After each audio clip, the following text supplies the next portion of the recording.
The Dukes of Dice are brought to you by Arcane Wonders, game toppers, fun employment, and listeners like you. Welcome to the Duchy. It's time for another episode of the Dukes of Dice podcast, a proud member of the Dice Tower Network.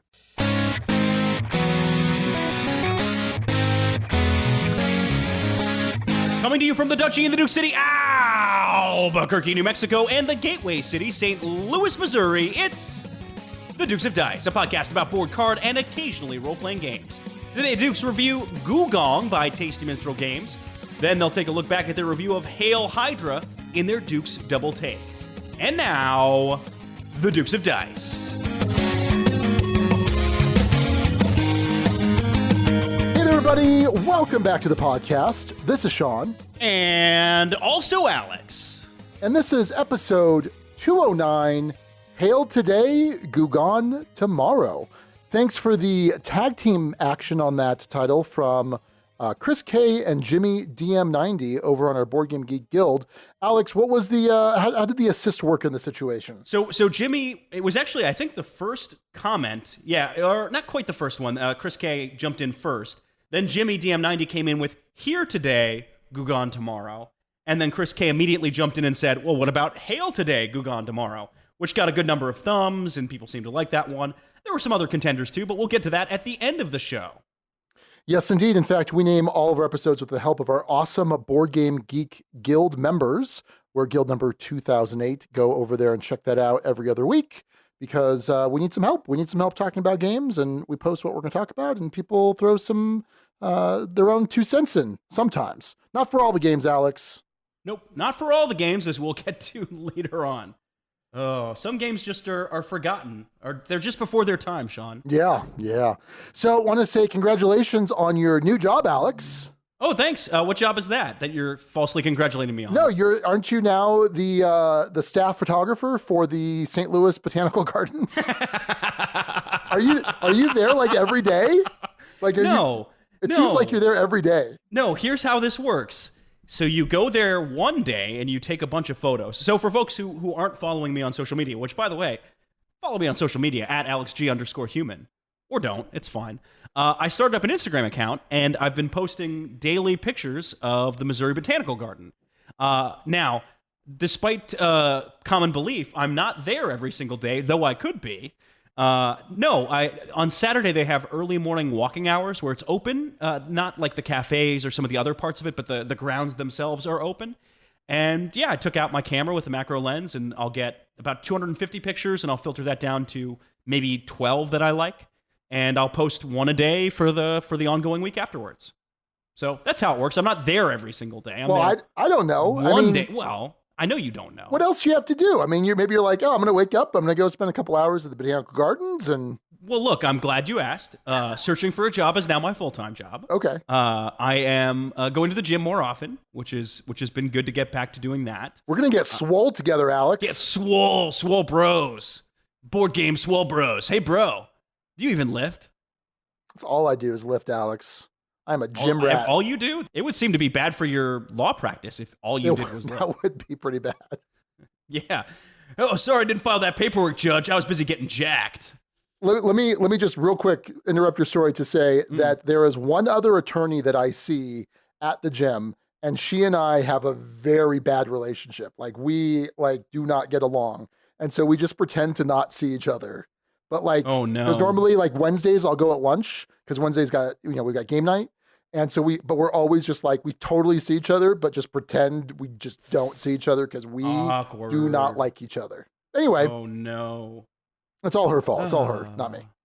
Oh, really? Yes. Kind of. Such a peach at all times. Actually, I'm a pretty reasonable attorney. Sure. All things considered. That's also you saying that. So I can be objective, Alex. I don't think that's even true. What? Yeah. I think we got a little bit of Dunning-Kruger effect going on here with your objectivity. Okay. I actually have a reputation in the divorce and custody community as being a pretty reasonable attorney. All I'm hearing is you saying that. Okay. I'm not hearing testimonials. Right. I don't have any proof of any of this. I just hear, all the other divorce court attorneys say I'm the best. So I don't know. I just believed it, I guess. That I'm reasonable. Oh, that you're reasonable. That I'm a reasonable attorney. That's all. Yeah. But when you need me to fight, I'll fight for you, Alex. Anyway, is this a long form ad for your it sure is. Look, listen, if you've got divorce and custody issues, come on down to Frazier and Ramirez Law, where we'll set you straight. You should be in one of those ads, like cheesy ads with like a pair of boxing gloves. Like I'm Sean Ramirez from Frazier and Ramirez Law, and I'll fight for you. Wow, that's violent. So anyway, you were saying, Alex. Don't have a job. That's what I was saying. I'm cooking more. I made a lovely risotto the other night.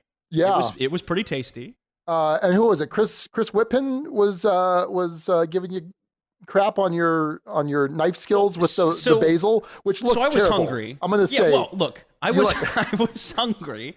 I have a little basil plant out back, so I just went and kind of ripped off a bunch of leaves and then proceeded to rip those leaves again over the top of the risotto. So was it the most elegant presentation? No. But it worked. Let's talk about board games, huh? Instead of I guess we're not going to ask how I'm doing, Alex. No, That's I don't. fine. I don't care. I don't even care. That's fine. No, I just want to real quick give my episode update on the weight loss. Oh yeah, the weight loss dashboard. Yep. As of this morning recording, I weighed in at 276.4, which is I think like 5 or 6 pounds less than the last time we recorded. Nice. And that's almost 40 pounds in total. That's very good. That's a good chunk right there. It's a big chunk of stuff. So yeah, that's going good, and I'm very happy with the progress, very happy with how I feel, and still eating healthy and all that good stuff. So nice. Well, I appreciate that, Alex. Sorry for not asking how you were doing. I do care how you were doing, but I just figured. How far are we into the show? We are almost 8 minutes in, and we have not talked about a single board game in any form. No, you're right, Alex. Yeah, we do need to talk about some games. Hey, the first one on your list, if that's the order in which you're talking about them, is one that I almost played last night. So I'm going to talk about Irish Gauge from Capstone Games. This is designed by Tom Russell, and this new edition has art by Ian O'Toole, which is just fantastic. Now, this was originally a Winsome game, and I don't know how much you know about the Winsome games, Alex, but they're typically these train games that are, and I can't remember exactly if it's either kind of a print and play thing, or maybe no, I think it's actually more that you send away to have it like printed on demand or something to that effect. Not in wide distribution. They're these interesting rail and stock games, a bunch of different maps, and they're really interesting, and I've had the desire to play them for a while, and I've played some other games that are similar to them, but no actual Winsome games proper. So, like for example, Tom Russell, he's designed a game called Northern Pacific, which I think was out by Z-Man, but I don't know that it would necessarily be classified as like this Winsome style of game. So let me talk about Irish Gauge and what it's about. Basically, it is a rail building and stock buying game where you and your 4 closest friends, plays up to 5, and I think that's really the player count you should be shooting for, are trying to see who has the most cash on hand and the most in their stock portfolio at the end of the game. So, typical economic game fare. Now, at the beginning of the game, you're going to be bidding or auctioning off the initial shares of these 5 train companies. And what's really interesting is that it's not a typical setup in this company has 10 certificates of stock and each is worth 10%, and you can set the value for it. That's not how this works. In this game, there is a predetermined value for each particular certificate of stock, and it's going to be different from one to the next, from railroad to railroad, and from stock and from certificate to certificate within an individual railroad. In addition, the number of certificates vary. So one company might only have 2 certificates and one might have 5 certificates. And that's going to play into the decision-making process of which railway am I getting involved with and why, and also kind of based on where it's set up on the board in terms of the map. So right off the bat, some interesting decisions when you're auctioning off these initial railways. Now, in the game itself, once you've auction everything off, you have 4 choices that you can do on your turn. It just goes around in circles. First, you can lay out rail for any of the companies that you own stock in. and initially you'll just start with the one company, but you could get stock in others and then build those out. You basically have 3 points of building. And so if I'm building in open territory, it's 1 point to build in a clear hex, 2 points of my build to build in a difficult terrain hex. I'm paying I think it's 1.5 points if I'm building in an open hex with someone else's company already there. So some other modifiers there. So that's interesting. The second thing I could do is I can put up another certificate for auction. And so I lead that off. The third thing I can do is I could create a special interest. So there are these towns that I can turn into cities by basically saying they want a particular type of good. And there are 3 goods, black, white, and pink, I believe. Not quite sure what those are analogous to in terms of products. Doesn't matter. And so that's going to kind of create a demand, which is going to potentially create more value for these rails, because step 4 is when you call for dividends. So when you call for dividends, what you're going to do is you're going to draw 3 cubes from the bag. And once all the cubes are drawn, that signals the end of the game. But we're calling for dividends, draw the 3 cubes, and maybe it's going to be one of each color. Maybe it's going to be 2 whites and a black. Who knows? But all that's telling you is that any rails that have networks connected to cities and or towns that are calling for these goods is going to pay out. So if I have my orange railway and it has a rail of a white town connected to a pink town, cities at this point, once they have cubes in them, they're cities. White to pink to maybe then a town that doesn't have a cube. And if white and pink are scoring towns this round, paying cities again, wow, then I'm going to get $4 per city that my railway is running through. So that would be 8, and plus there's a town connected to it. Towns are worth 2 points, or $2 rather. So that's $10. So this railway is paying out $10. Now it's going to pay this to the shareholders. So if I'm the sole shareholder in the company, I'm going to get all that money. But let's say that, Alex, I have 1 share and you have 2 shares. We're going to split it, and we round up. So 10 doesn't divide evenly by 3, so it basically rounds up to $4 a share. You had the 2 shares, Alex, so you get 8 and I get 4. That gives you some more money to potentially buy some more stock in other companies to get payouts there. And yeah, that's about it. It was a lot of fun. It was quick. It was like 30, maybe 40 minutes. We played at 5 players and it was fantastic. I think everyone was pretty engaged. The turns are really snappy and the board is beautiful. That's one of the things with the Winsome games, Alex, is they're not known for necessarily their production value or art. But here you have Ian O'Toole, who is just like touching everything. He's working on so many different games, prolific, like Pipeline. He's did stuff for Pipeline. I think he's a fantastic board game artist, and I'm happy to see him on different projects. So yeah, I think you would probably like this, Alex. It's not super heavy, but it's definitely good for scratching an economic itch, the rail building itch or stock itch. It's not one of those stock games where you're trying to manipulate the stock prices and you're crashing stocks and doing things like that. It's a pretty tame game in that sense. I may be trying that in the near future. We'll see. So that is Irish Gauge from Capstone Games. I'd give it a pretty high recommendation. Definitely worth checking out. So I got a chance to try the sequel to Baseball Highlights 2045, Football Highlights 2052. An early copy showed up. The current copies for Kickstarter and for retail are still on the water. I think it'll be sometime this winter or fall or winter by the time they're out the door. But I got a copy early, and I've played it once. I did help with some of the play testing and development of the game in the early going. No one contacted me asking about a review copy, but I think it was just kind of assumed that that it would be something that we would be interested in talking about and something I'd be interested in talking about, which, yeah, it's my favorite game of all time. So, yeah, I'm going to be interested in talking about it. But I didn't actually get any contact from anyone at Eagle Griffin saying, hey, this is on the way. And in fact, when it got sent, I got a UPS notification, but it was being sent to my old address, the one that's in downtown St. Louis, as opposed to the one I currently share with Abby, my girlfriend. So I had to drive back to the old apartment and scoop it up, but got here in time for me to play a game with my brother. It was an NFC West showdown between Seattle and San Francisco. For folks who don't know what this game is, this is the next game in the Highlights series. So Baseball Highlights 2045 was a more futuristic take on baseball, and football is that, but with football.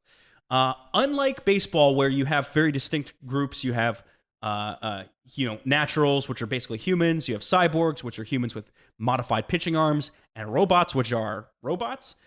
There isn't as much of a flair of the future in this one. There is a robotic referee, and I guess shorter fields, but I'll have to read the description for the full backstory of this game. How the game works, though, is similar in a sense to Baseball Highlights, where the card you're playing is both the what you're using to defend against the threatened hits your opponent sent your way, and what offense you're producing to send back at them. And in this one, the card you're playing for defense is ultimately what will become your next offensive play. The cards themselves have three types. There's run, pass, and maul. Run plays you want to have matched with a run defense if possible. Pass plays you want to have matched with a pass defense. Maul plays can be matched, can match with anything if they're on defense, and can be matched by anything if they are on offense. In addition to matching, though, you have to not just match play type, but also where on the field is being attacked. So, for instance, I might have a passing play that's attacking for 15 yards down the middle and 25 yards to the right-hand side. If I'm playing on defense, if I don't want them to get either of those, I have to cover both of those helmets up. If I'm okay with them getting whatever that play is, that's fine. But if the defense I play doesn't match the play type of the offensive play, then the person who's on offense not only gets what's printed on the card, but they'll also get extra bonus yardage flipped up from the top of what's called the play deck. Play deck is also how you'll determine things like field goal attempts, or if there's a penalty and how that resolves. And it's this back and forth. You have 10 cards in hand per half. You play a card, then spin it around to get the offensive ability. You can audible up to 3 times per half, which kind of represents your timeouts. Audibling can be on defense or offense, so your opponent might have just played a nice defensive play, but you can audible into a different offense, or if they've audibled on defense, then you can't audible on offense. You can do that up to 3 times per half, and the timing of that is huge in this game. Drives will start on the 40-yard line or 45, I can't remember offhand, but one of those two spots, and you have to get in the end zone in 4 downs, or else the drive basically resets. The drive is kind of going on both players' fields at the same time, so much like in baseball where it's highlights, it's not one person up at bat or one person pitching. It's both. You're doing both. You're trying to defend what they're doing on their field while trying to advance the ball on your field. That's the game in a nutshell. After you play the first half of this game, there is a little mini draft where you're going to be getting more kind of free agents to upgrade your playbook. It's sort of the halftime adjustments. You'll remove then 5 cards from your deck, shuffle it up, draw 10, and you're ready to go. So there's only one draft in this game. Unlike Baseball Highlights, where there's a lot of these little micro drafts, there's usually 3 before you get into the series, and then 1 after each series as you build your deck. This one is very much the team. You could have a big draft at the beginning and a smaller draft in the middle, or you could have no draft at the beginning for kind of your first game, and then something else a little bit later on. Something else, yeah. So what was I going to say about that?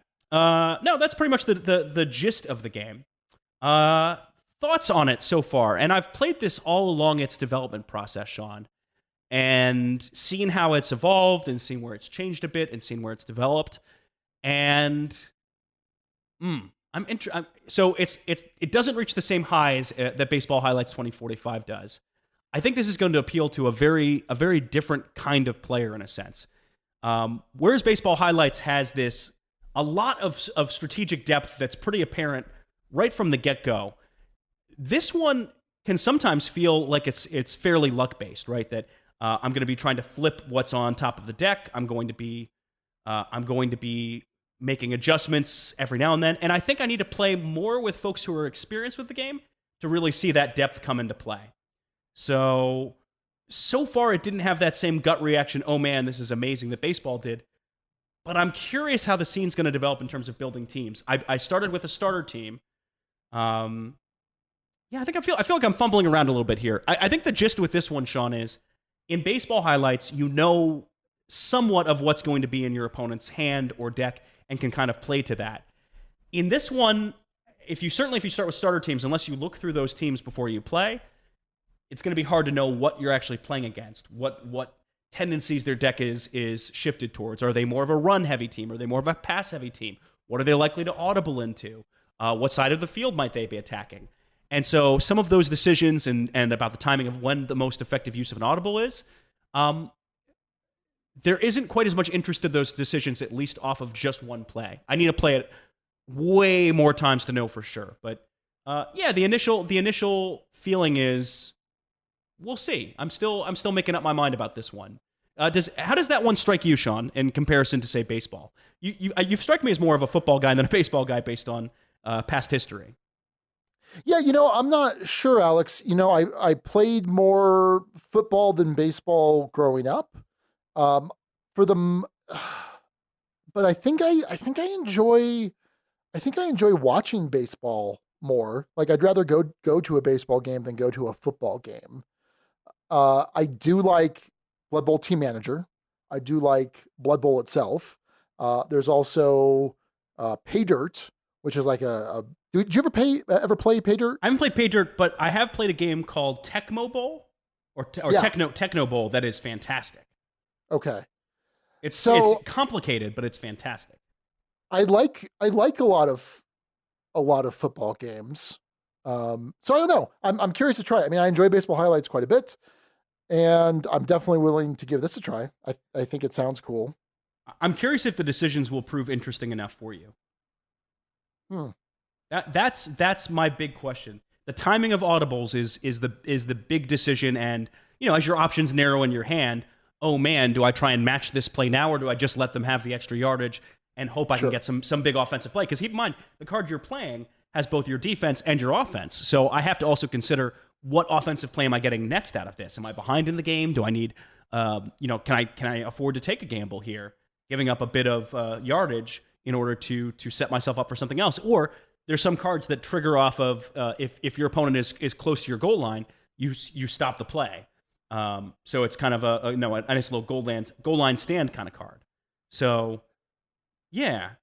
So here's what I think should happen, Alex, because I'm sure that this will be a featured review that we do at some point in the near future. You should find Pay Dirt because it's you can download it online for free because it's an old game, so you can there's a huge community for Pay Dirt. Like I said, it came out in the 70s, but people have updated the game so that you can play. If you want to play the 94 Rams, you can play the 94 Rams. All Alex. Right. Well, not a specific desire, but okay. Well, I'm just saying. So it would be interesting because like I said, you've played Techno Bowl, you've played Blood Bowl Team Manager, you've played Blood Bowl. I'm just kind of curious to round out some of the other football games. Yeah, for sure. So like I said, I need to give this more plays. I've only played it once. We were both newish to the game. I'd obviously played some earlier iterations of it. So we shall see. Dan King put out a review of the game this week and was absolutely over the moon about it. So, yeah. Take that for what it's worth. So, yeah, that's Football Highlights 2052, my very first look at the latest from Mike Fitzgerald. Very cool. Well, the last game that I'll talk about is Black Angel. This is from Asmodee, from Pearl, one of the studios within Asmodee. It's designed by Sebastian Dujardin, Xavier Georges, and Elaine Orban. I am so sorry, everybody. This game was so hot at Gen Con. And for good reason. So this is a pretty impressive design team. So there's sometimes they've designed games individually, sometimes in pairs, sometimes all three of them, but they've designed games like Deus, which I love, Carson City, which I enjoy quite a bit, Troyes or Troyes, I'm not sure which way is the technical pronunciation of it. So fantastic design pedigree here. And this game is very similar in a lot of ways to Troyes. It is a dice placement game, which I've had mixed feelings about certain dice placement games. There's some that I really enjoy, like Voyages of Marco Polo. But this is like the spiritual successor to Trois. I'm just gonna call it Trois and stop equivocating. Spiritual successor, but this adds a good deal of complexity to Trois. The idea here is that you are all different AIs on this generation ship of humanity that is trying to find this new homeworld. And the way that you're representing that is you have these different tiles that represent different, I guess, sectors of space. And at certain points in the game, you're going to advance the ship, but rather than move the ship, you're going to take the rearmost tile, flip it over, and move it to the front to kind of show that space is kind of cascading by. And eventually you'll reach a point where hopefully the homeworld or the new homeworld is there, and then your ship will kind of inch towards it. Now, the way that this game works is on your turn, you're going to play a card to your board. Everyone has these individual boards, and there's a left side and a bottom side. And where you place the card and what color of card you place is going to let you activate certain little benefits on your grid. So it's a 3x3 grid, and I may put these little upgrade cards there. Some of them are green, yellow, and orange. Is that right? I think I'm getting the colors wrong. And so basically, if I put a green card down in a particular row and I have a green, yellow, green, I'm going to get to activate the 2 green cards as my bonus. And that's nice. There's also some alien cards that will activate everything in a row or column, which is also very nice. But then once I do that, and that's optional, I must take a dice action. So there's a certain number of dice out in the center that you're rolling at the start of the game, and then also through different points during the game. Everyone starts with 3 dice, 1 of each color. And generally speaking, you'll use your own dice, but you could also pay other players a resource to use their dice. The trick is, if you're using your own dice, there are things that you can pay to manipulate the dice, but if you're using someone else's dice, you have to use it at that face value. And then based on the die that you take, the color you take, there are available actions that you're able to take.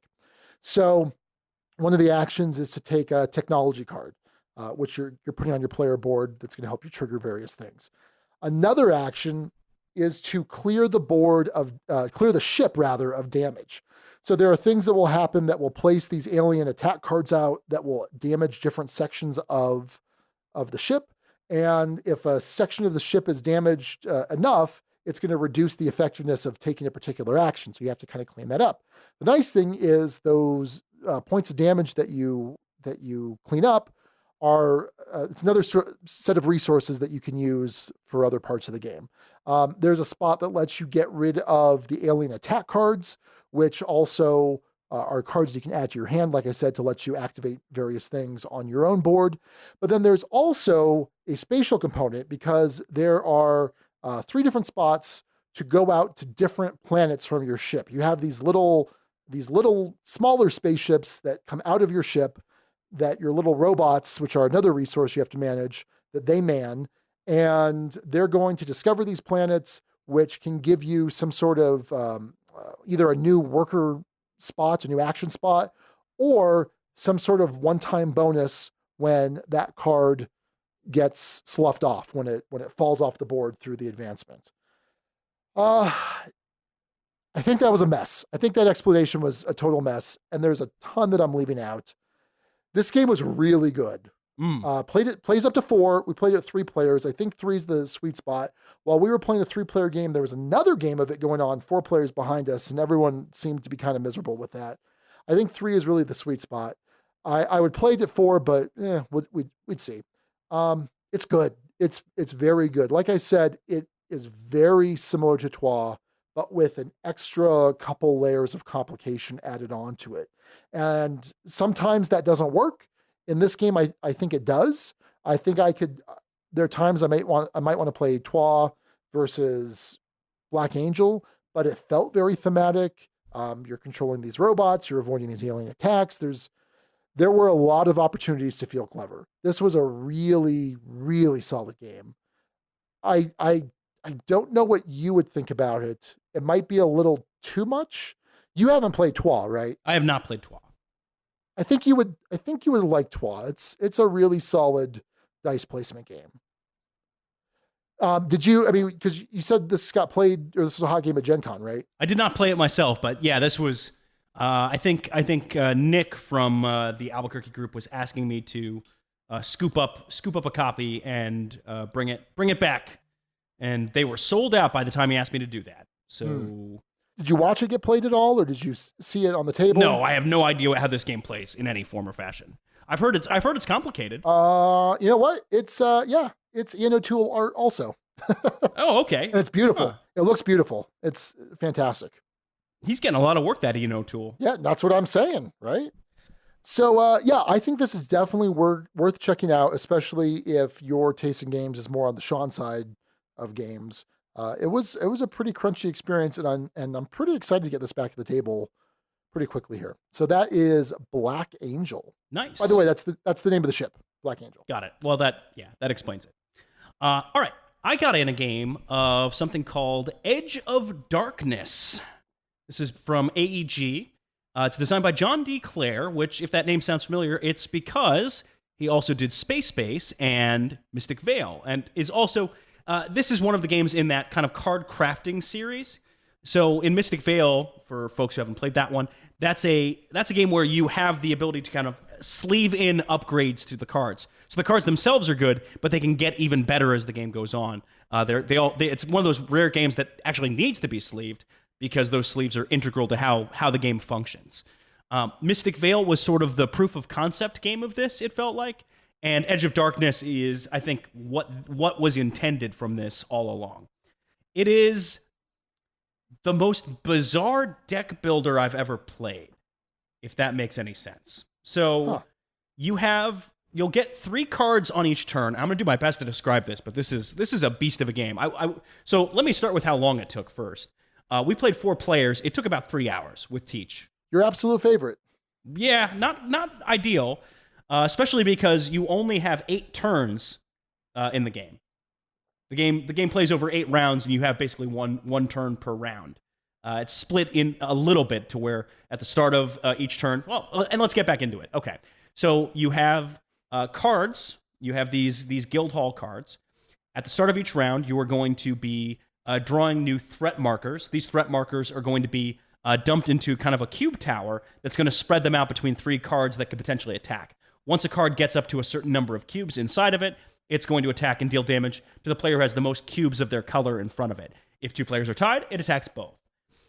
There's no explicit way of defending yourself except for some buildings or some abilities. So in our game, we had the Watchtower out as a building, and if you removed one of your people from the Watchtower, that could deflect some of the damage and not cause you to lose in combat. When you lost in combat, it basically just cost you victory points. There's a little tracker on the right-hand side of your board that moves down when you get beaten in combat. So what you're doing in this game is, so you'll get the new threat cubes. You will then get a handful of 3 cards. You might start off with some cards that were your own. You might have nothing in your hand. You're then going to look at an available card row and scoop up cards. You have to take the ones that are kind of first up in the row, unless you pay influence, which is basically a quarter of a victory point. You pay a quarter of a victory point to skip a card to take another card that might be more powerful or might not belong to someone else. Because oftentimes in this game, you'll have cards that don't belong to you, that belong to other players. And anytime you use an ability on that card, each ability you use on the card, you have to pay $1 to that player. So there's an incentive in this game to try and go for your own cards or look for neutral cards that are still powerful and do the things you want to be doing in this game. Your base hand size is 3. Some locations can increase that. So you have these workers that you'll be sending out depending on some card effects. So for instance, I had a card that would allow me to place 2 people on this location, and then anytime on my turn I could remove 2 people and pay $5 to sleeve a neutral card. So basically take a card that doesn't belong to anyone and make it mine. Which has a couple of effects. 1, if anyone wants to use that card in the future, they have to pay me. But 2, anytime anyone uses that card regardless, it gets discarded from their hand into my personal guild hall, which then becomes part of my next hand for the next round. boy, Sean, I hope I'm not losing anyone here because this game had a good amount going on, right? Because that's the first part of your turn is acquiring those cards. The second part of your turn is executing them in whatever order you want. You'll also every turn, just for free, get one advancement. So I might get the blacksmith, which gives me $2 or a combat if I need it. Or I might get the war council, which lets me put people on the war council. I might get the farmer, which lets me place more people on the farm space, which gets me money, but also potentially increases my hand size. I might get the watchtower one. There are 10 locations that you play with, and you pick one upgrade per round to add into one of the cards. Could be in a card that's neutral, could be in a card that belongs to you. Once you've taken all those actions, before you take those actions, you'll take the threat cubes from the previous rounds and dump them in the cube tower to see if anyone gets attacked, and so on and so forth. The game plays over the course of 8 rounds. Whoever has the most points at the end of the game wins. You get points from attacking monsters. You can actually go out and just beat up those monsters, either because they're close to attacking you or just because you feel like it. You'll also get points if you have the most of different things. You will also get points for number of upgrades in cards that you've sleeved. That's the gist of it. So that's Edge of Darkness. There's a lot going on that I didn't even get into. We only played with 10 you play with 10 locations. There are a lot more that came in that box, and it is a beefy box. Sean, have you seen this game around Empire at all? Yeah. No, the game is at Empire. Rory is debating whether to put it on the shelf to sell or to keep in the library. Interesting. So it is far more your style of game than mine, but not, well, I wouldn't say far more. It's a deck builder with a good amount of complication. I would recommend people playing it at 2 or 3 players because the length of the game is strictly going to be determined by that. And in this case, 4 was a crowd. There were too many, and it just took too long. Finished in second, did pretty well, which always helps. But no, the game felt like it overstayed. It had some questionable component decisions in there too. So it uses denominations of 1s, 4s, and 10s, which is not typical.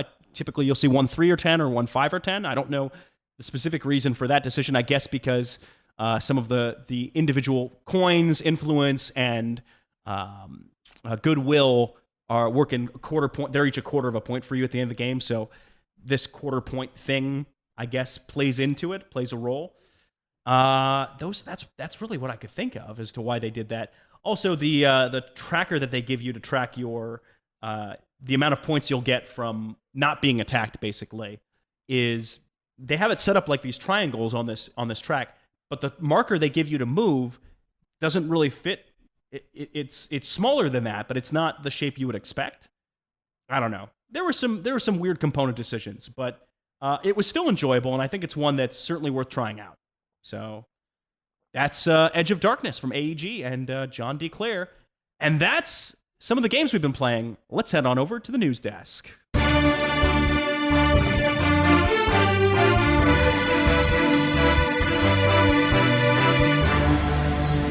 All right, first up in news, an expansion to a game I played a long time ago and can't tell you much about.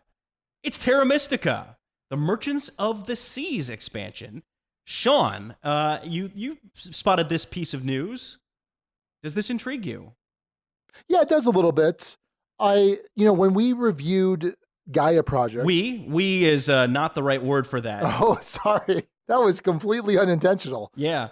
Yes, when the Gaia Project was a game that was reviewed on this podcast. By you specifically. Right. I had said that, and keep in mind, Terra Mystica at one time had been my number 1 game of all time. Right. And I had said that Gaia Project was a better implementation of Terra Mystica. Yet I also got rid of Gaia Project, and I still have Terra Mystica. This sounds interesting, and I'd certainly be willing to play this. This is going to introduce things like shipyards, markets, and then new maps, which is always cool whenever you have a map-based game, to throw new maps in there to kind of spice things up a bit, if you will. So you're going to be sending out ships that can take these special shipping actions. And then I don't know if there's new races, but they're going to interact differently. The races that are are already existing are going to interact obviously differently with the different types of shipping. So that sounds interesting. You can play this by itself. You can play this with the first expansion, which I'm completely blanking on the name, but it's adding, I guess, some flexibility, some balancing factors to the game. Yeah, I'm willing to play this. I'm not going to go out and buy it. I don't know how long Terra Mystica and the expansion that's in my collection are going to stay in my collection. So I'm definitely not going to go out and buy this myself, but I'd certainly be willing to give it a shot. And this is going to be available, I believe, in the this coming fall, so shortly from Z-Man. Nice. All right, from one game that is more of a Sean game to another, there is an expansion coming to Concordia, yet another one that follows the Concordia Venus expansion. This is Concordia Balearica, which will come in two versions because Venus came in two versions. It came both as standalone and as an expansion. So there's one version for if you purchased the Venus expansion. There's one that if you purchased the Venus base game, because apparently each of those came with their own separate maps. I don't know. I haven't played that expansion, so you might be able to speak better to that than I would, Sean. But it features the Balearic Islands off the coast of eastern Spain, and it has a different starting setup, so you don't get a capital city, but you have two ships at sea. There's also a fish market, and fish are a new commodity in the game that act in a different way. Sean, I know you were... Concordia seems to be one of those games that has had a good amount of staying power, right? You never know. Yeah. You never know which game's going to be that one or not.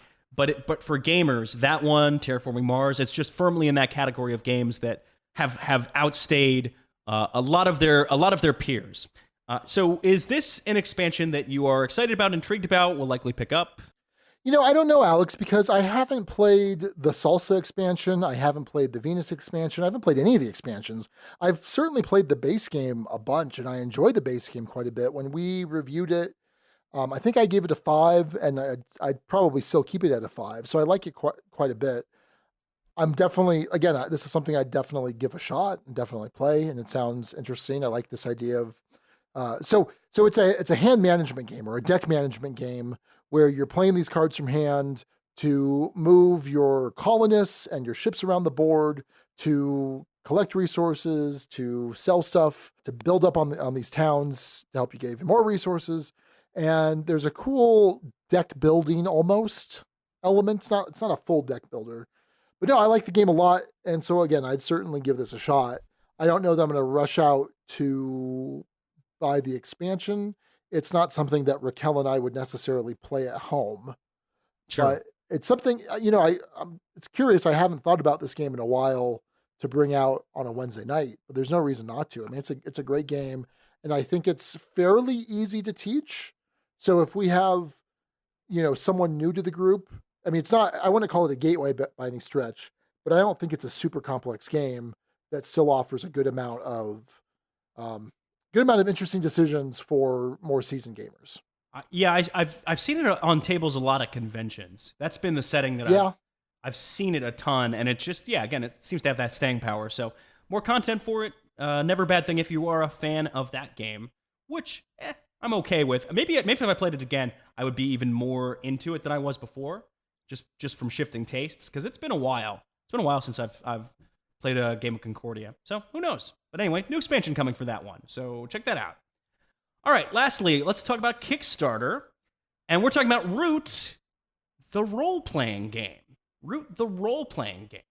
So this is taking that world of Root, which is so gorgeously illustrated, and probably a big part of why that game was as successful as it was and continues to be. This is the RPG version of this.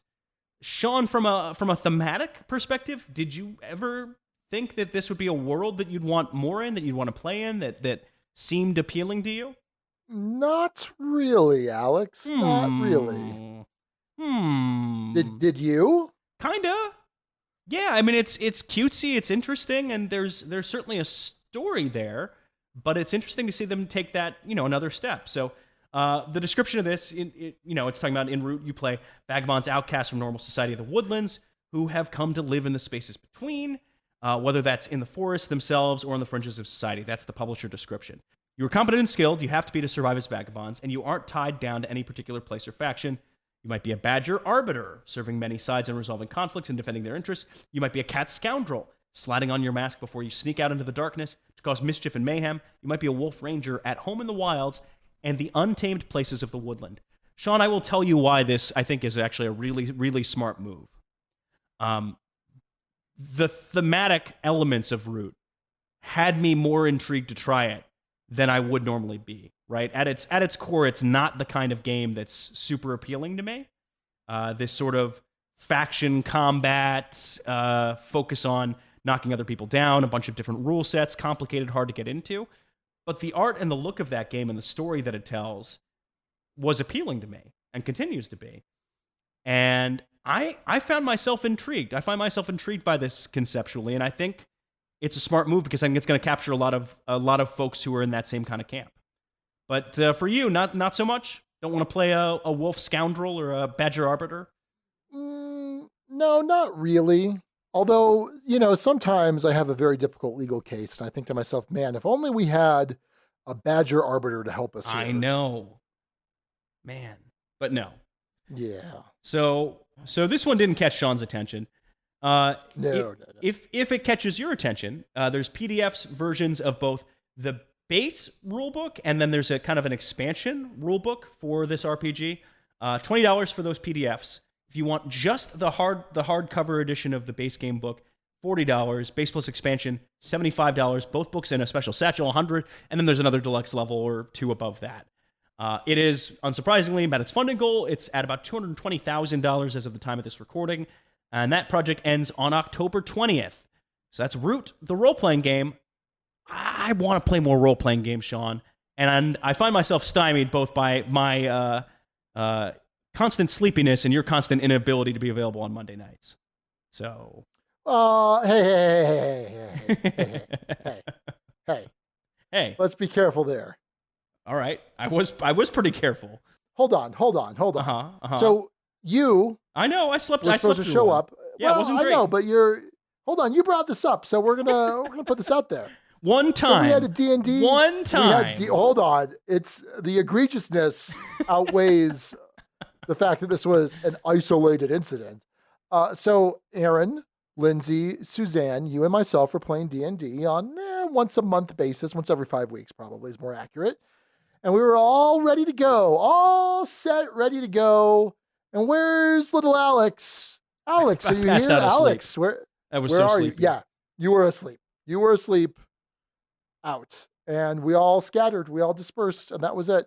And then the following week was not my fault that I couldn't do it that night because I got stuck in traffic coming back from Rio Rancho because President Trump was in town out in Rio Rancho for his rally. And what should have been a 40-minute drive from the courthouse took almost 3 hours. All right. So. But let's add in that is not the first time that something has sidelined you, good sir. Yes, my law practice and my 5-year-old have sidelined me. Absolutely. Look, I am very busy as an unemployed person, Sean. I don't need you job shaming me right now. Man, yeah, you were just exhausted from your day of butterfly photography. I've posted one picture of a butterfly. I've photographed many things.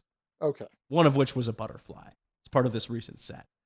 I don't need that. So that's the news. Anyway, that's the news. That's the role-playing game. That'll do it.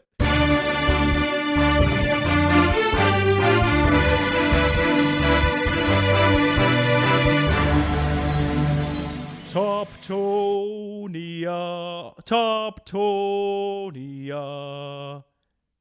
Table share. I can't. Oh, Alex, yeah. So, well, I was trying to sing the national anthem of Game Topper Nation. Yeah. It didn't work too well, but we're gonna keep this ad going anyway. So yeah, Alex, Game Topper Nation. Yeah. We've talked quite a bit about GameToppersLLC.com. You can like them and follow them on Facebook, but there's also Game Topper Nation, which you can join to basically show off your game toppers. Not only show them off, but look at other people's game toppers so you can see how fantastic these amazing toppers are for playing some of your favorite board games. Plus, Berkey, our buddy Berkey, uses it for polls. Like if, hey, we need new playmats. What would you guys like to see in terms of new playmats? And he throws them out there so you can help him figure out what everyone's gonna want to see on the latest new playmats. Alex, Alex, you are an honorary citizen of the Game Topper Nation because you have a Game Topper. I do indeed. I just officially joined Game Topper Nation Facebook group and have been informed by Facebook that a passport is already on its way. Oh, perfect. I'm a dual citizen, Sean, of both the United States and of Game Topper Nation. Well, if you could only keep one citizenship, Alex, which would that be? It would be a close call. Because on one hand, you get to vote on fantastic polls on the future of Game Toppers, and the other, just all of the, citizenship benefits of being a United States citizen. So head on over to Facebook to check out Game Topper Nation, and head on over to their website, GameToppersLLC.com. La la la la la la roar. La la la la la la roar. What, Alex? Yes? Yes, Sean? What are you doing? I'm practicing my dragon scales. Dragon Scales from Arcane Wonders is a game designed by Richard Lanius. It just released at Gen Con. In Dragon Scales, which is not at all about singing and practicing scales where you roar at the end of them, you're playing a formidable villain. Your sinister conquests are innumerable, but there's one foe that even you cannot vanquish alone. Arcarex, the Lord of Dragons. A hoard of treasure beyond imagining waits to be claimed. The scales of this dragon are more valuable than any amount of gold or gems. Will your loose alliance be able to take down Arcarex? Or will this great dragon's rage consume you all? And that is Dragon Scales. Not at all about singing, Sean. Fun fact. But I'm sure that, Alex, when you play it, you'll make it all about singing nonetheless. Yep, I will find an opportunity to sing every single card. So this is a game you're going to want to play with me. So even though this came out at Gen Con, we're looking for a general release in the middle of September. So be sure to check out your friendly local game store or your favorite online retailer to pick up a copy of Dragon Scales from Arcane Wonders. It's never a blunder when you go with Arcane Wonders. This week, we're talking about a game about bribery. Well, not direct bribery, not, satchels of cash, but gifts exchanged for gifts of a lesser value with the expectation that that difference might be made up in a different way. Will this game give you back more than you put in, or will this turn out to be an unfair exchange? It's Gugong.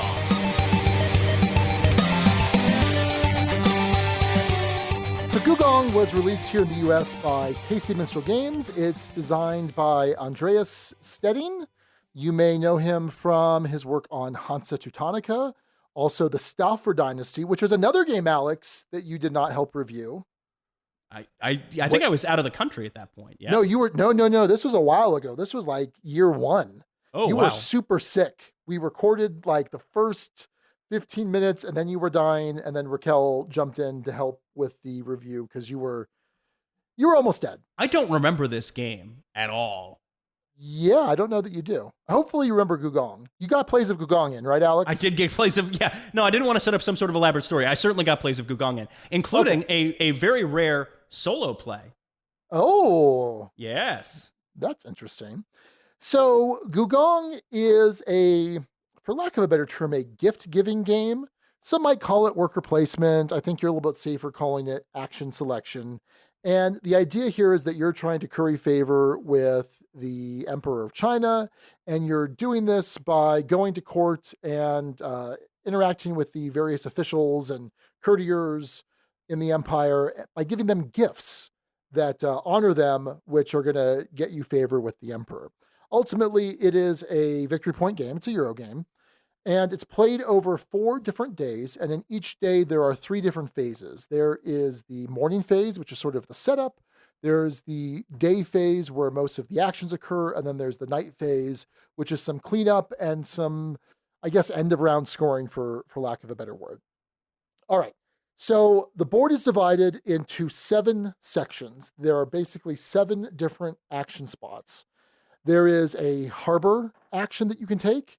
There is the I can't remember what it's called, but it's where you get influence. There's an influence spot, which you're going to use as a tiebreaker. The higher you up are on the influence track, but also it's a resource that can get spent at certain times. There's the Great Wall spot, which you're able to use to gain victory points throughout the game, but also is the mechanism by which you'll be able to spend your influence to get various rewards. There is a spot at the top of the board where you're able to travel the countryside, which are giving you some one-time bonuses, which are also another resource. Once you get the bonus, the flip side of this token is another resource you're going to be able to turn in for various things. There's also a spot where you're going to get Jade, and Jade is a progressively more expensive resource that's sole purpose is to score geometric points at the end of the game. So 1 Jade will give you 1 point, 2 gives you 3, 3 gives you 6, and so on. Then there's the decree spot where you're going to get these royal decrees, which will either give you some income at the start of a day, or they're going to give you some slight rule breaking ability, or some way to score endgame scoring points. Finally, the 7th location on the board is the Imperial Palace itself. It's a bit of a race mechanic. You're climbing this ladder to get to the inner part of the palace. And the sooner you get there, the more endgame points you're going to have. So like in a 5-player game, if you're the first there, you're going to get 7, second player's going to get 5, etc. However, there's a catch. If you don't make it all the way to the inner part of the palace, you're going to score 0 points total. Nothing you did during the game is going to matter. Nothing you have at the end of the game matters. You cannot win the game at that point. So make sure you get yourself to the end of the palace. All right. So those are the 7 action spots. Now, you each have your own player board, and this player board's really good because it's a fantastic player aid and it's keeping all of your different resources managed. So you have these workers. They are these little cubes. You start the game with 6 in your available pool, and then 6 off your board in your general supply. There are spots to keep those little travel tokens I mentioned. There are spots to show some of the upgrades you're going to get from the harbor. But again, like I said, most of the board is just this fantastic player aid. Now, you're also starting with a hand of 4 cards. These are your gift cards, and they have a value from 1 to 9. They also have some sort of available action that you can take when you play that card out. So on your turn, you're going to take one of your cards, you're going to choose one of the 7 spots on the board, and you're going to exchange gifts. You're going to place a card from your hand, put it on the spot on the board, spot of the board you want to take the action of. There's a card there. That card you're putting into your discard pile, which is going to be part of your hand for the next turn. Now, the key here is that you have to honor the person there by giving them a better gift. So your card that you put there should really be of a higher value. So a 6 should be placed for a 5, or a 4 for a 2, or whatever. The interesting thing is a 1 can trump a 9, but a 1 can't trump an 8, for example. Now, if you can't play something higher, there are ways to mitigate this. You can pay extra workers, or you can discard a card from your hand, or you can just take no action, which is not great. But at that point, you're able to choose to either take the action on the card, the action of the particular spot you're placing the card on, or both actions. But if you take both actions, you have to take the card action first. Some of the actions on the cards are going to recreate the actions of the various 7 spots on the board. Others might give you an extra worker. Others might, others might let you exchange cards from your hand with cards on the board. So there's lots of interesting things that these card actions are going to be able to do. Then when you finally take the action of that particular spot, there's usually a free action, but then there's also an action that you could pay extra workers for to get a more powerful version of the action. And I'm not going to walk through the mechanics of how the different action spots work. I've kind of given you that overview already. Now, at the end of a round, you're going to check the cards that you've discarded, either through cards you've acquired from the board or cards you've discarded from hand. If they match up these randomly rolled dice in terms of the numerical value, you're going to get a bonus in terms of workers. There's also going to be an advancement of your harbor, which I didn't really talk too much about. And There's going to be points you're going to get into the round for whoever matches the most dice. It's kind of, there's a lot going on here. Although it's surprisingly, at least from my perspective, it's surprisingly light and it can be surprisingly quick, even though I think there is a huge range of decisions to make here. And there are some definite complexities to this game.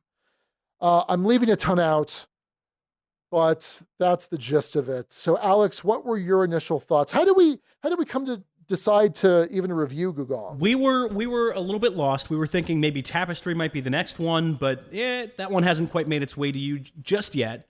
So we were kind of talking out what the next review game could or should be.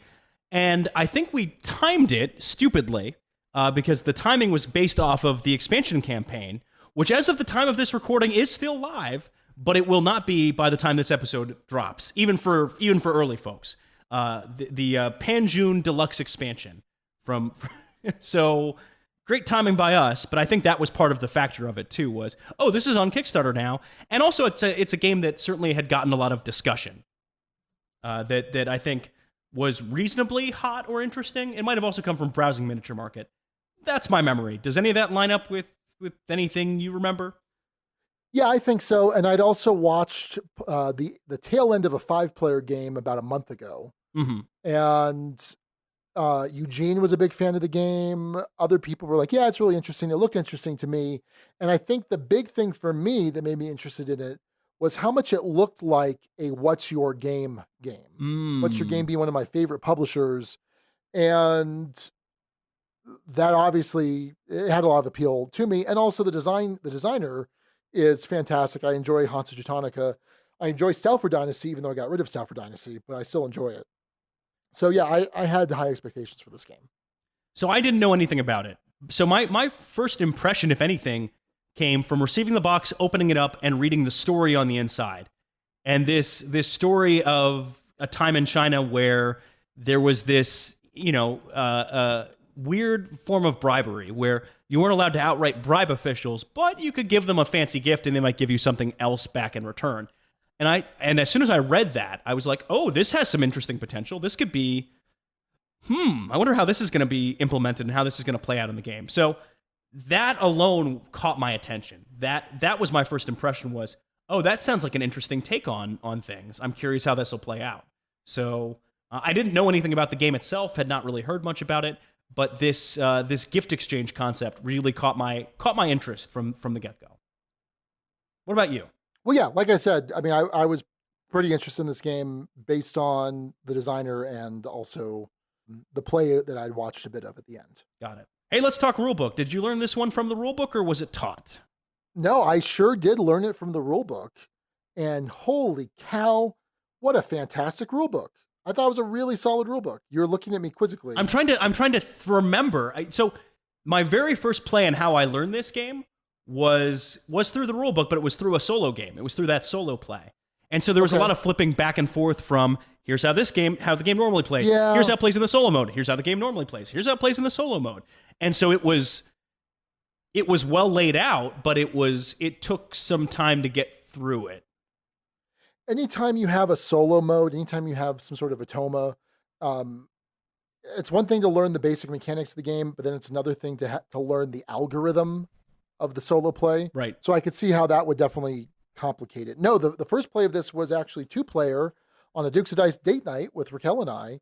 And I sat down, I'm like, all right, I got to start getting plays of this in. And I just kind of read through the rules real quick.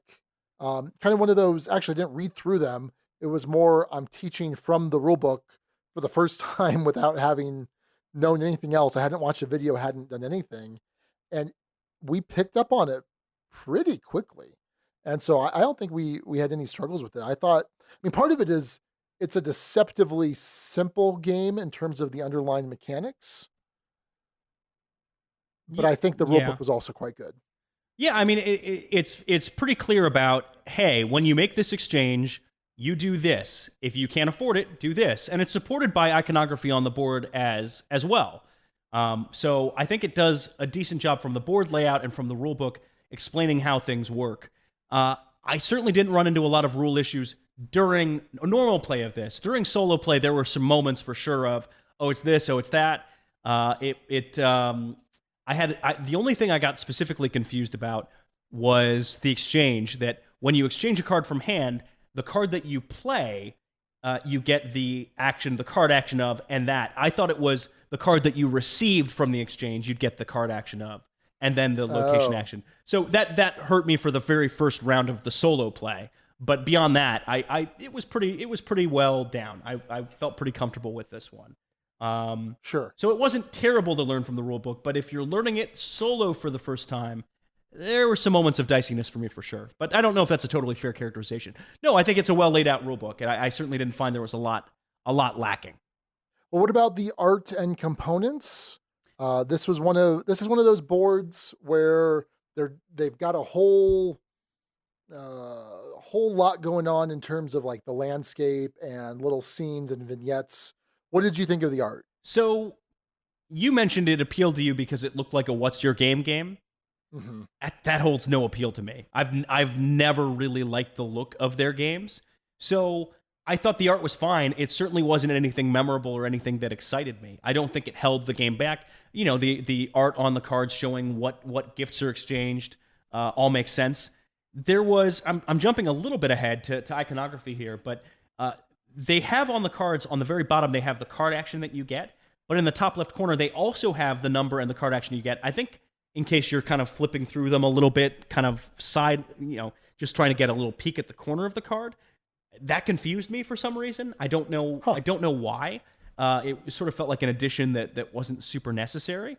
From a component standpoint, yeah, I'd say solid, not spectacular. Right? You have cubes that represent your workers and people that you'll expend. You have the double worker that looks just fine. The boats fit the cubes well. I think there was nothing about this that I recall hindering the gameplay, and I think with a game like this, that's all you can really ask. The language of the game is laid out clearly enough. I'm trying to think of any. There was maybe one exception to that, but I can't think of it offhand. What about you? Did you like the look and components of this game? Yeah, no, I like I said, I thought it looked great. The What's Your Game games really do stand out to me, and it's something that I find appealing. But it's also not just the way the art looks; it's just kind of the way the board flows and how actions are on specific spots of the board that have some sort of thematic correspondence, I guess. I don't know if that makes sense, but no, I thought it looked good. I thought the components were great. Yeah. So when you take the harbor action, which lets you put certain workers on your boats and then move along to these different open ports along this river, or two rivers in the case of the 4 or 5 player board, it lets you upgrade stuff. So you can either just get 4 points, or you can get an extra card, a 5th card or a 6th card to add to your hand. There's also a super worker, a worker that's basically a rectangle instead of a little cube. Right. That counts as 2 workers, but can be purchased essentially for the cost of 1 worker. But what's cool is there's little notches in the side of the board where you use up a cube to show that you've gotten that benefit, and that's locked. And so I like the way that your player board had spots for everything. I think that's a good point. Yeah, I think that's a great point, because there's a question of how many times can I do this one thing? Well, how many cubes can you put there? Oh, this many? Oh, okay, it's that. Got it. Yeah, and there were a lot of helpful reminders, whether it's the iconography on the board, like you mentioned, or it's the iconography on your player aid, which is just fantastic. The only iconography I had an issue with was on the travel tiles. There were the special travel tiles that they say don't play with your first game, Right. Which were a little confusing. But once you explain them, they're fine. But for the most part, the rest of the iconography I think was very clear. I think it's a solid production value. I would say it's more than just it's fine and passable. I would say it's a really good production. Yeah, I'd agree. For a Euro, that Euro production. Yeah, no. And the board itself, certainly, to be clear, wasn't boring. It's an engaging, it doesn't have a flat look. It has a decent looking table presence. And you're right that those player boards are well designed. And again, they show you what scores in endgame, what scores in these different phases. The board itself shows what happens in each different phase, which I think was a smart design decision. Also, there's different sides of the board for 1, 2, or 3, and then 4 or 5, or it might be 1 and 2. No, yeah, and it's 1, 2, and 3, and then 4 and 5 on the other side. I thought that was pretty well done. So yeah, there's some questions about iconography, but you can usually find it in the rulebook. And once you know the language of the game, it flows decently well for sure. So yeah, no, I thought it's certainly not a weakness and closer to a strength. The art and components of this game. Let's talk about gameplay. And Sean, we always harp on, because I think it's integral to any good experience. Did this game have enough interesting decisions for you? Yeah, it did. And do we just have? Well, okay, let's jump ahead, sure, real quick to one of the guild thoughts. Yeah, because I think it's an interesting thought, and I want to kind of tease this out a little bit during our discussion. Okay. So Evan says Gugong is pretty much what is wrong with the hobby today. Ooh. The game isn't terrible, but it's oh so forgettable. It's got one great mechanic, the interesting card play, and incredible art and component quality, and that's it. The problem is that is all most of the hobby wants these days. But after 3 plays, and he says, by the way, see Tapestry. I can't weigh in on that. But after 3 plays, you've seen all the game has to offer, and there's nothing memorable left here. The few pros are that the game isn't too long and plays well at 5. The mashup of various minigames is not what I'm looking for in my Euros today. A Ducal 3. So I don't agree with Evan. Okay. So let me say that. I don't agree with him, but I think it's an interesting point, because we had done our double take for Rajas of the Ganges, another midweight Euro that is dice placement, that is a much better game than I give it credit for. But for some reason, there was just something about Rajas of the Ganges which just didn't do it for me. Whereas 5 years ago, I would have probably been just crazy for it. And so I think it's interesting. I think it's interesting. And I acknowledge, right, with Rajas of the Ganges, like, you should give it a try, because there's a good chance that you're going to like it, right? But for whatever reason, it just didn't work for me. And there are some games I'll be like, oh, that game's terrible. Like, no one should ever play it and burn it with fire. And so I just think it's interesting here how within these midweight Euros, there's room for personal taste. There's room for different opinions. And certain things are just gonna hit certain people in different ways. And some are gonna appreciate it and some are not. If that makes sense. It does make sense. Yeah. I think with the difference between this and Rajas of the Ganges in terms of the mechanic is, with Rajas of the Ganges, the interesting mechanic was the race mechanic, right? That was the twist, was that you're trying to race up these tracks and get to a point where this meets this. And It used dice placement, but the dice placement part itself wasn't unique. That's been done. The interesting one with this is the card management, the card play, the exchange, the trying to manage your workforce while trying to manage the cards in your hand. And the core of what makes it unique is more unique than some of these other games, if that makes sense. It's more a part of the final product. Mm-hmm. And I wonder if that affected enjoyment or lack of enjoyment. So, yeah, okay. So let's talk about it too. Certainly, the board is a variety of mini games, right? You have the mini game of moving your boat along and trying to get to certain benefits. Do I want an extra card in my hand? Do I want 4 points here? Do I want my double worker that one time? And boy, double workers I strongly recommend getting those, because they're pretty darn valuable. And then you have that kind of integrated mini game between the intrigue track and the Great Wall.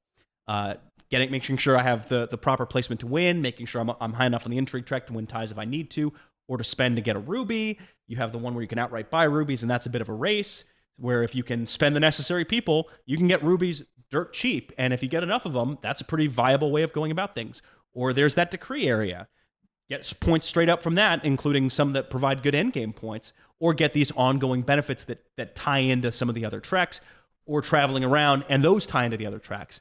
And to me, I sort of see the mini game part, but it's because of the way the card play works, where I have to exchange with the space and get the card action, and then get the action of the space I'm activating.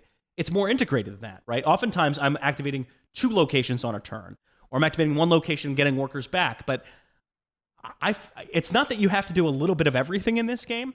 The only thing you have to do right is get to the palace, or else you lose. That's the only thing you have to do. But I mean, it didn't feel so disconnected to me. Did it feel disconnected to you, Sean? Did it feel more like a series of mini games in a problematic way? So yeah, I think it did feel like a series of mini games, but I'm okay with that. One of my favorite games is Trajan, which can absolutely be described as a bunch of mini games. And I can see why that might be off-putting for some, especially where there's not a lot of interconnectedness. Like, you're right when you say the Great Wall track or the Great Wall space and the Intrigue track are kind of interconnected, but there's not a lot of other interconnectedness with the different mini games. But it doesn't bother me, and I liked it, and I liked there's a little bit of engine building is not the right word, but you're definitely trying to do things in a more efficient way. So whether you're doing the harbor track where you're able to get more cards, which is more actions in the game, or you're able to get the better cube, the better worker, because then there are certain shenanigans you can pull where you're paying that special worker that's worth 2, and then doing something to get it back. It's great. I really liked it. So yeah, there's a lot that I liked about this game, and I think the fact that, for me at least, it certainly didn't overstay its welcome. I played this at 3-player counts, 2, 3, and 4. It plays up to 5. I was like, I'm not going to play 5. Sorry, people, I'm not going to play 5 because games like this at 5 players, it's really not good. Played it at 2, was okay at 2. Played it at 3, really liked it at 3. And then we played it at 4, and I'm like, you know what? I like it more at 4 than I do 3. And I think there's a good chance that this is actually quite good at 5. So I'm regretting not getting it at 5. I made a pretty big assumption there, which I think I'd be correct most of the time, but I was definitely wrong here, I think. Especially considering that we played our 3-player game in 90 minutes. It was really quick. And then our 4-player game, by this point, it was my 3rd game. It was Eugene's 2nd or 3rd game, and then Matt and I forget his name. He's been visiting from out of town. I completely forgot his name. Anyway, we had played 1 game before then, and so it was all of our 2+ second plus game of it. We played 4-player Gugong, Alex, in about 53 minutes. Oh man! Because I timed it. I literally put my stopwatch on my phone, and no one was in a rush. No one was like trying to get it under the clock. It was just super snappy, like very little AP except for Matt. But it was super snappy, and we got it done in 53 minutes. And it was very interesting, and it was kind of satisfying, because there's a lot of depth and decision making in this game, which I really need this action spot. But before I do that, it'd be better if I go to this action spot first. But the way the cards are laid out, I won't be able to do that without having to spend workers first. Maybe I need to go somewhere to get workers or wait. Because the interesting thing too, right? The board, the way it looks now on your turn, where there's not that many spots to play out, might be completely different by the time it comes back to you. Because maybe someone is going to replace the 6 that you can't play over with their 9, and you have the 1 that can now trump that 9, which is then going to let you trump that 1 with the other 3 you have in hand. I don't know.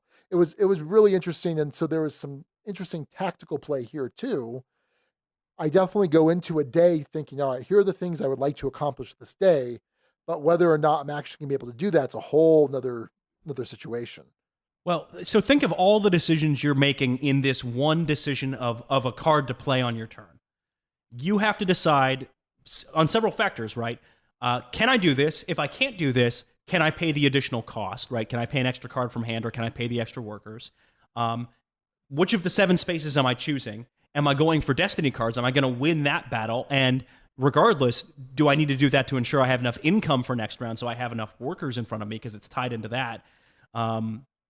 So you have those factors. Which card am I playing out for which action? Am I getting the most value out of that in this case? what this card's going to be a card that I'm going to have next turn in theory, or am I going to be able to pull off some trick to swap that card for something else again? There's so much in just that one decision that 53 minutes sounds absolutely insane to me, because there's just too many places for anyone with a remote amount of AP to get hung up on, because you're managing workers at the same time. You're managing which spaces you're advancing. Oh, by the way, don't forget to move up on the Emperor track, because if you don't get home on that, then you're hosed. The sort of secret battle, it's knowable, but secret information about what's in an opponent's discard pile that determines whether who's going to get the destiny bonus at the end of the round, right, for most matching cards. Mm-hmm. So it's always interesting when you have this one decision that leads to so many different things, and I really like that in games. I like that. I'm trying to think of what's the one it's a dice placement game. What is the game I'm thinking of? Dice placement game. Theme is completely boring. There's a travel track.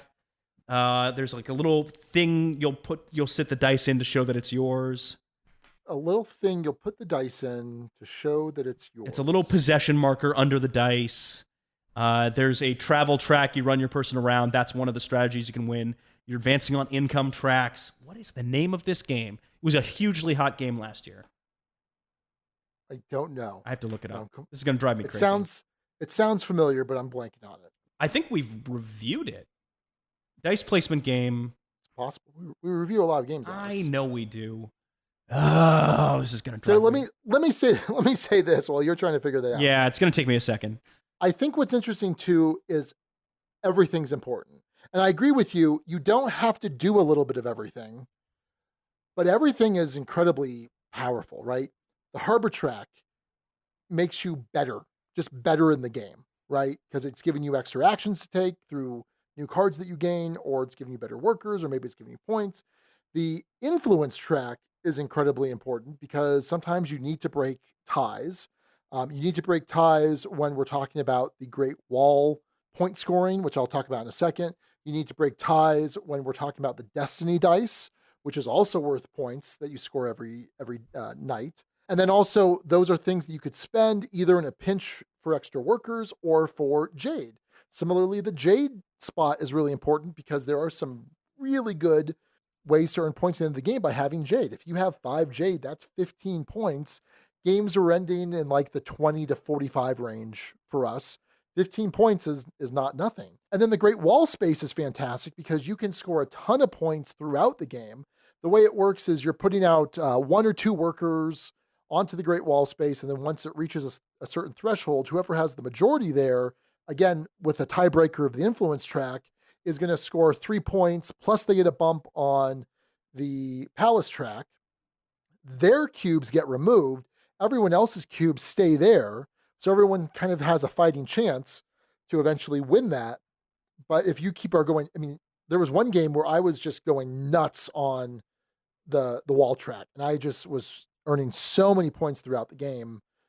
Didn't do great with endgame scoring, but I was pretty well ahead before then. The travel track is really important because you're getting hopefully these well-placed one-time bonuses. But again, you could spend those travel tiles as resources. You could spend them to get workers. You could spend them for points. You could spend them for Jade if you have all 6 of them.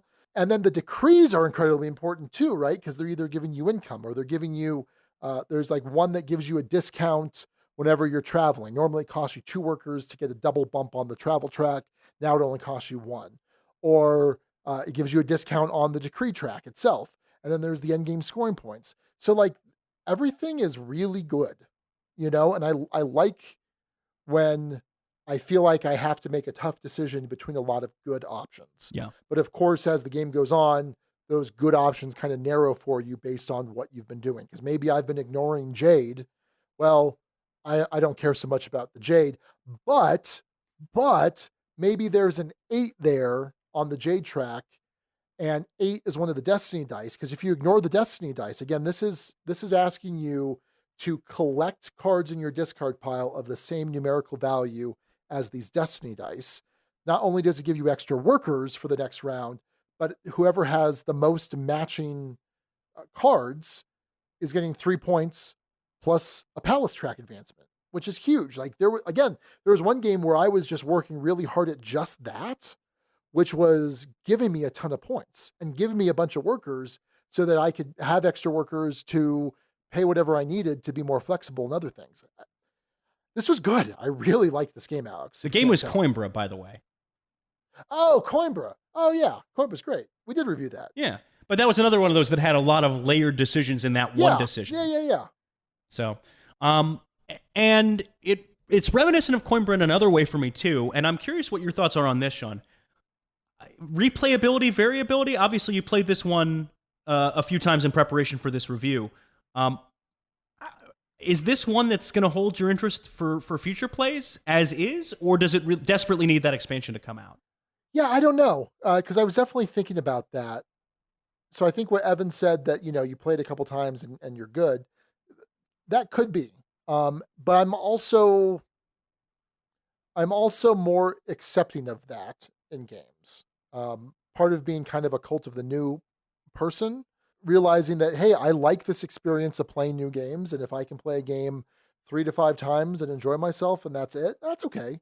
Now, for various people, that may be a big turnoff, right? I mean, maybe your budget, you don't have quite the gaming budget, or you want to make sure that you're playing only games that you're going to love. And I get that. And that's up for debate, obviously. So I don't know. I think it'll be interesting when the double take rolls around. There is the expansion that's on Kickstarter. And by the way, I did check the last Kickstarter for the base game.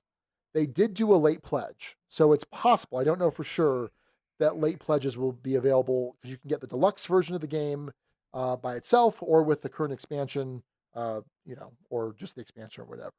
So I don't know, Alex. I like it quite a bit now. I'm eager to play it again, but it certainly hasn't risen to the top as far as like a terraforming Mars or a Scythe. And that's my big question is staying power with this game, because it does something really interesting. There's a good amount going on there, but other than the traveler tiles and other than seeing different decrees, games are going to look pretty similar a lot of the time. I mean, obviously, the order in which cards come out and which cards you start off with and which cards you get from the bonus deck can change, but it's going to feel fundamentally pretty similar. So I think the expansions are certainly needed for this game. And there's enough intrigue and interesting decisions in the base game to have it be worthwhile. But there's a question there for me, for sure. So I thought of an interesting... Okay. Board game Bleep, Marry, Kill. More than likely, Gugong would be one of the bleeps. Okay, got it. And if you don't know what that is, yep, family show. Scythe. I'm going to marry Scythe. So if it were Scythe, Gugong, and Rajas the Ganges, that's an easy Bleep, Marry, Kill. Yeah, kill Rajas. And put a ring on that Scythe finger. Well, and that's the question of Gugong is will the expansions take it to a point where it becomes one of those games with staying power? And I think that's really what we're looking for. I think you've seen it reflected in our ratings that things have slid down a bit, if only because there's so many games out there, and to have a purchase really be worth it, it has to do something special and not be forgettable. So yeah, I don't know where this one's going to fall for me, because already in thinking ahead, there's a big question for me as to whether this thing is going to hold up or not. I don't know. I just don't know, Sean. I don't know how many times it's going to come out. Well, real quick, what about the theme? Is this a thematic game? Yeah, I mean, it certainly promises to be about this concept of the gift exchange, and it delivers on that, right? It delivers on the story it tells. The only quote-unquote thematic disconnect, and the rulebook even addresses this and tries to explain it, is the fact that you can trade a 1 for a 9. It's necessary for the game to work, but it doesn't technically make a whole lot of sense. I think it's sort of well explained, but it's not. Sure. Yeah. Anyway. Yeah, I think it's on the more thematic end for a Euro. Yep. That there's that gift mechanic, which sometimes is just kind of a numerical game, but I think it makes sense. And then all of the mini games are kind of fitting for what they're doing. Can I go back to one other thing on gameplay? I'll allow it. Go ahead. Was there a tension for you with the palace track? In other words, was there a close call of someone not quite fulfilling that in time? Yeah, I mean, it's not. I think you have to be bad to not do it. Okay. Because there are plenty of opportunities to do it. Sure. And I think if you want to go into the last day, because there's 4 days, right? Mm-hmm. And so minimum of 16 turns, more if you have more cards. Yeah. And if you go into that last day and you are 3 steps or more below, be worried. Yeah. And almost everything you do that last round needs to be focusing on that. So like I spent the last turn of the 3rd day jumping up from 3 below to 1 below. Yeah. So that there's a lot of different ways I can get the jump. So you can get the jump by going to that spot itself. You can get the jump by playing a card that happens to also give you that action of the palace. You could do that by winning the Great Wall, scoring, by putting enough cubes there to have the majority there. You could do it at the end of the game if you're really living dangerously by checking the destiny dice and making sure that you have the most. You can do that through picking up the right travel tile on the travel track, right? So there are ways, a lot of different ways you can make it happen. But if you're far off going into that last day, be very careful. I just haven't seen it. So far in my plays, I haven't seen it. Usually by day 3, everyone's either got it done or is so close that there's no legitimate worry that it's going to be a problem. Well, but the nice thing too is once you've reached the top, and by the way, being there first to get 7 points at the end of the game versus the 5th player in a 5-player game to get 1 point, that's a big difference. But also, the sooner you're there at the top, you can still get bumps on the track, but every bump just translates to an immediate point. Yeah. And you can get some really good points there because now, if you are winning the Great Wall usually gives you 3 points and a palace bump. Now it's giving you 4 points. If you win the destiny dice, it's 3 points and a bump. Now it's 4 points. Those can add up really quickly. Yeah. Okay. Well, fair enough. I was hoping for just a little more tension in that one, maybe. Just a little more. But I kind of get it when the stakes are, you lose the game if you don't do this. People are going to do it. Or do it enough to get there. So, theme. I feel it's thematic. We talked about that. Let's talk about other guild thoughts, because it wasn't just Evan who had something to say. And so it's interesting, those that contributed on the guild are pretty ho-hum on the game. For sure. Phil Hendrickson said, after 2 plays of Gugong, I'm quite happy to play it, but don't need to own it. The card mechanism is an interesting hook, but the rest of the game is pretty standard. The game's solid and fun, but not great. Probably a Ducal 4. There are plenty of other games I would ask to play ahead of it. All right. And then Chad Jacobson says, gave Gugong a Ducal 3. The gift-giving card mechanism was somewhat interesting, but practically every other action was very ho-hum, with no particularly interesting actions to take. The Twin Worker encouraged a way to feel clever, but I quickly sold my deluxe copy and didn't give this midweight, middle-of-the-road Euro another thought. But that expansion did make me look twice, if I'm being honest. All right. So that is a look at Gugong. Final thoughts and rating for you, good Sir Sean Ramirez. Yeah, so we rate everything here at the Dukes of Dice on a 6-point scale. A 1 is poorly designed but playable, not necessarily fun. A 6 is an all-time favorite that's a contender for the top 10. And, you know, as I was listening to me kind of getting a little hyped about the decisions in the game, I'm like, all right, I think I'm going to wind up at a 5. But then when you're asking questions, Alex, about what kind of staying power does this have, then I'm leaning more towards a 4. So 4, a good game worth playing just all the time belongs in the Duchy. A 5, a great game will rarely turn down a play of it. I don't think it quite gets there. I don't think this is a game that I will rarely turn down a play of. I think it's a game that I enjoy quite a bit. I don't need to own it myself, but I have access to it at Empire.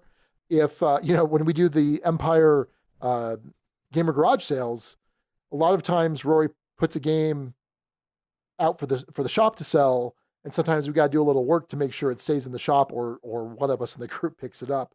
So this is one I would definitely want to continue to have access to. and I'll be very excited to try the expansion and to see what happens with that expansion. See next time this comes around a year from now with the double take, if that is going to elevate it to a 5. But for now, 4, a good game worth playing just all the time, belongs in the duchy, and probably a high 4. Okay. So, as highly as I've talked about this game, the enjoyment factor of it is not. I know I haven't said a ton of negatives, but in terms of the actual feel and the experience of the game, it isn't as high as I appreciate the design decisions. Right? It's on that scale between well designed and fun. It's certainly well designed, and for me, it's not quite as fun. But I think the decisions are interesting enough, and it's one that I will certainly look to more often than not. So I'd like to try this with the expansions, and because of that, I think it settles right there at a cautious but solid enough 4. 4 for me too. I thought you were going to go to a 3 on that. No, not quite. I think it's too well designed and too interesting, and there's too good of a nugget there to go any lower than that right now for me. But it's one of those that's at risk of dropping if it just isn't one I've thought of in the year since. Fair enough.